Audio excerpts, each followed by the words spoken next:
It's the dude and nothing never been basic. I'm the realest, hey, you might as well face it. Don't come to me talking about you needed a facelift. I already knew when I saw your fucking bracelet. I ain't got time for all these dudes that try to whine to me. I'm just a grinder, genuine, cause I'm fine, you see. And if I sing to a bitch, she's gonna be on her knees. And I ain't got no other time for soliloquies. Y'all niggas never know, I'll make you shit and squeeze. Cause y'all niggas don't talk to me, bitch, please. It's the Boise N-O-T to the E. They call me Bankin, it rhymes with the Franklin. Hey, what the fuck is y'all pussy niggas?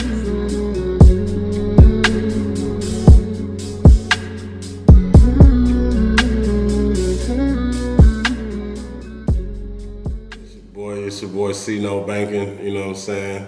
Just a down south dude, you know, living in the Midwest for a minute, taking it one day at a time, trying to make it, you know, grinding in the music business and everywhere else I can get my hands in, you know? The music business is not always about the just overnight success, you know what I'm saying? I think a lot of artists gain respect by grinding it out, doing shows, doing tours, you know what I'm saying, piecing it all together, and might be a little bit, by the time you get where you want to be, you might be a little bit smarter with your decisions, you know what I'm saying? Mm-hmm. I mean, I grew up like most cats, you know what I'm saying, acting a fool, getting in trouble and shit like that here and there, you know what I'm saying, but what you learn from your mistakes that you can put together, you know, kind of goes a long way, you know what I'm saying? You can learn real quick, getting in trouble too often. If you got a goal, I mean, nobody's gonna bring that to you. It's not gonna land in your lap. I mean, maybe some people, but not everybody. And it's not earned that way either. It's not gonna be as well recognized or as taken as realistic. So there's a story of David and the Goliath, where David takes down this big old Goliath by using strategy and using like a pinpoint accuracy. Right. So like, and he was the weak link. People look at him as a weak link. Like, do you think you coming up, it was kind of like that? Like, where you're like, you didn't really get the fighting chance, but you're like still trying to make it yourself? Yeah, for sure, man. The underdog mentality, you know what I'm saying? Like, I always felt that. I mean, odds is against you kind of growing up the way I was and the way I was, what I was born into. But at the same time, it's about what you make out of it. So, you know what I'm saying? Putting the strength together and remembering things that you was taught along the way. Gives you that fight, and then you can always fight the obstacle regardless of how big it is. Doing a lot of things from, you know, getting venues to get on board, or, you know what I'm saying, getting a collab or the respect you think you need and deserve. I mean, it's all a process. It's like, you know, if you don't want to do just a quick little dance and try to get rich, you know what I mean, or whatever, I mean, you got to be patient at sometimes, while at the same time being assertive.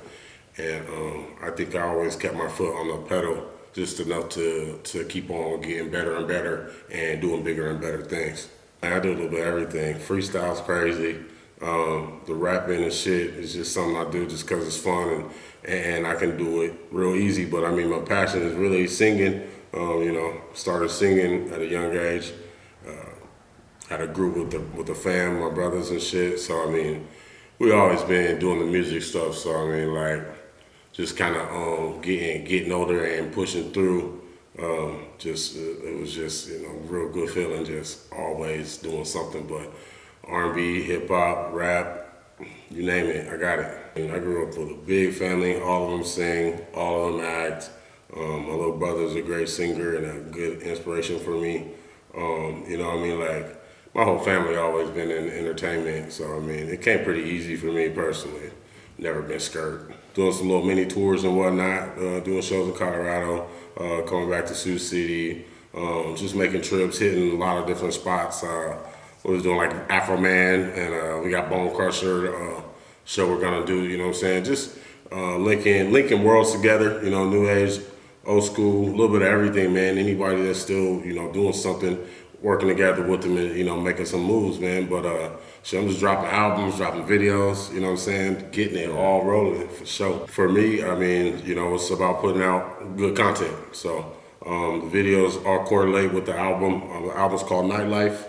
If y'all haven't checked it out, check that shit out for damn sure. You can find me at www.cnobankin.com, or you know what I'm saying, just Google C-No Bankin, and you're gonna find me right there.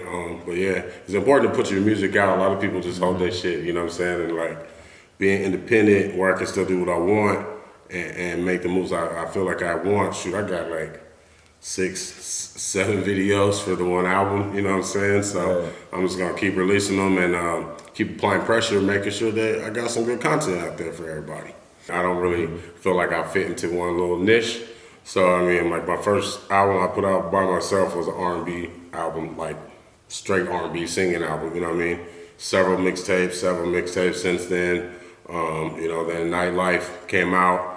And the next album's gonna be kind of like a more R&B feel to it with a little bit more grit to it. You know what I'm saying? So like, I think I kind of evolved as I go, and being that I've had fans for quite a time, I think I'm good with that. They kind of know what not to expect a certain exact thing from me. You're gonna get a little bit of everything from me. So all my work myself, which is totally fine. You know what I mean? If you don't believe in yourself, nobody will. So I'll take whatever money I make and put it and invest in myself if need be. But yeah, man, the feeling was great. You know what I'm saying? I was, 20 years old or something when I dropped my very first R&B album. So, shit was popping, man, and we just kept on doing something every time. It's just all about enjoying what you're doing. You know what I'm saying? And I can live my life and still work hard in the music business and keep on grinding it out, man. Just keep on elevating every time. Right. The first album was Making Music is what it was called. And, at that time, as I said, I was young, I was growing up, things were a little bit this and that. It'd be real easy to get distracted and shit, but it was a little bit different than it was now. Like, the people were there. There was a lot of support still.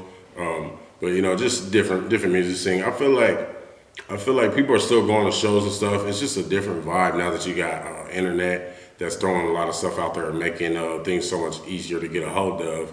And there's a lot of people out there too. So, that's kind of some of the ways. It wasn't as many people doing music when I was doing music since back in the day as there is now. Like, now anybody, gets on, and sometimes they're good, sometimes they ain't. Who knows, you know what I'm saying? But back then, you wasn't doing no music if you was just all right. Like, you had to be good, or nobody was gonna even give you nothing. You didn't get no shows. You ain't gonna get no love. So it was a waste of time if you didn't have any skills at all. People nowadays are just way too easy to just take whatever's in front of them. You know what I mean? It's like the content's changed. Not saying that there ain't some deep people or some real artists out there that do some good stuff, but I'm saying like the people just, they can be an island boy, you know what I mean? Just real quick, and then it's like, damn, and then don't even matter if you like it or not. The fact that you took that much interest into it, boom, they gonna take off regardless. Just catchy enough, maybe it was just catchy enough, but it don't matter. It's the fact that everybody paid so much attention to it. And back in the day versus now, you didn't have that instant, everybody can see it on the internet either. So right away, you're getting all these knuckleheads that don't know no better. You're getting all these people that actually might like it. And you're getting all these people that are just looking at it to see what the fuck it is and don't give a fuck about it once they realize what the fuck they just watched. You know what I mean? But it don't matter. All equal money, all equal views, all equals us being really susceptible to some bullshit. Coming up, thinking that you should earn it, and I want to be proud of what I'm doing. I don't want to say I sold my soul. And some people, sold their soul. Maybe that was the only thing they could do. That's fine. That's cool. That's not. I'm not knocking that. But just personally for me, I'm cool with grinding down, working hard, and just not doing something that at the end of the day, I might be rich, but I'm not. I don't feel 100% whole. I don't feel 100% real no more. I feel less than I was, even though I'm rich. Nah, I can't check for that. I think I got to a point now where, it's just time to grow the fan base, make some connections with some people that I know are doing their thing good and doing it well. Learn. I'm not scared to say I need to learn stuff still at this time. Like, that's how you get better, If you're the smartest one in the room, you're in the wrong room, you know what I'm saying? So, gotta apply that notion to everything. And sometimes people let themselves get in the way. I'm like, nah, man, I'm smart. I know how to do this. I know how to do that. Chill yourself out a little bit. Take a step back. Take some help every once in a while. Know that you the man, but don't disrespect the other man because you think you already know everything. You know what I mean? So I think that's it right now. Next level, grow the fan base. Because when they hear the tracks, when they hear the music, they gonna already know what it is. So that's it. Just keep on elevating and push out everything that I got. 'Cause I got a lot of shit to say. What message do you have for the future generation? Right, absolutely. So it'd be like something like talking to myself, maybe even back when I was doing what they was doing, and to a certain extent, yeah, absolutely. I agree with your question. I got you. So I would say, be patient, and at the same time, be real aggressive. But kind of on the same tip, don't be thinking that you already know the game, because I mean, you might rush in and you might do good, but you might fizzle out because you jumped into it too fast. And with that being said, I mean, the same thing happens in sports and all types of stuff. These people get this money, they're young, and they don't know what to do. They don't know what they're supposed to be doing. So they mess it up and they throw it all away. Happens in the rap game, happens in basketball, happens in NFL, happens across the board, Doesn't even have to be sports oriented. It just happens because you didn't do it here first before you got all this, and then bam. But man, a lot of people do it well. But just be patient. Don't be scared to learn. Don't be scared to get better. You know what I mean? And just no matter what, don't be denied. Just always keep it moving forward and trust your heart. So I had to kind of reassert myself personally and take control of my situation a little bit better. And I definitely know that 5 years before, I've elevated in so many different ways that I'm on the right track. You know what I'm saying? And it's not gonna take me another 5 years to elevate as much as I have now. It'll take me less. So I can make this same kind of leaps and bounds in maybe a year. You know what I'm saying? I got more attention into it that I can do now, that I can actually focus on what I need to do, and I can do it at my own pace, which I like a pretty steady, speedy pace. So I'm just gonna go a little bit faster, a little bit harder for the next couple of years. You know what I'm saying? All right, this is a message to myself. 5 years from now, see no Bankin. I'm talking to you. You're on the right path. You grinding right, man. Don't forget where you at right now and where you want to be. Where you want to be is rocking major stages, doing major tours, and you know what I'm saying, making the crowd crazy and making the music game love you. So don't forget you're on the right path right now, and keep grinding. You're gonna make it. You're gonna be doing exactly what you want to do, man. Never give up. Keep your head up. Get that bread.